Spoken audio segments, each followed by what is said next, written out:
I really cannot overemphasize how important it is for the staff at the Sister Carmen Center to understand what the staff at the other agencies in the county do.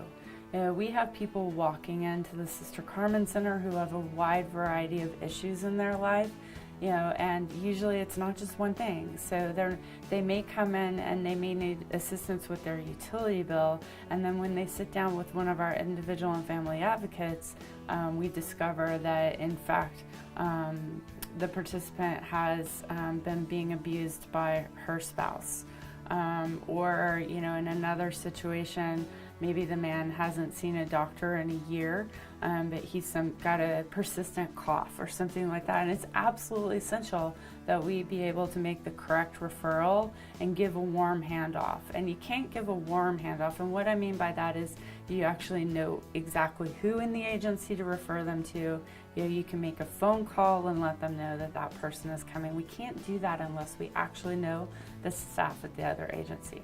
We collaborate with the Department of Housing and Human Services all the time. We literally are in contact with them sometimes as much as several times a day. Our staff work really, really closely with their staff, and one of the programs that we work closely with them on is the Housing Stabilization Program. We do the case management, and then the county provides the financial assistance in that instance. We don't want people to wind up homeless because we know that homelessness costs the community much more than if you can give some targeted services to prevent the people from becoming homeless to begin with.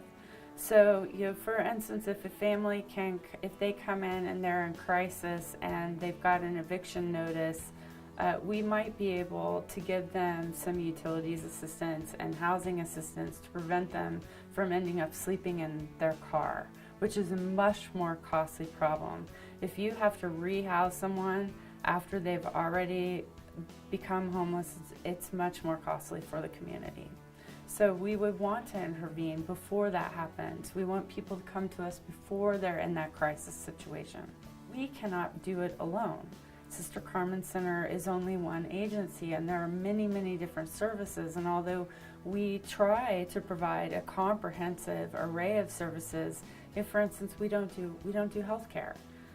So we need to be able to. We also don't do domestic violence counseling. We need to be able to refer to the other safety net agencies that do that work in order to make sure that our participants get exactly what they need to help them move forward in their lives.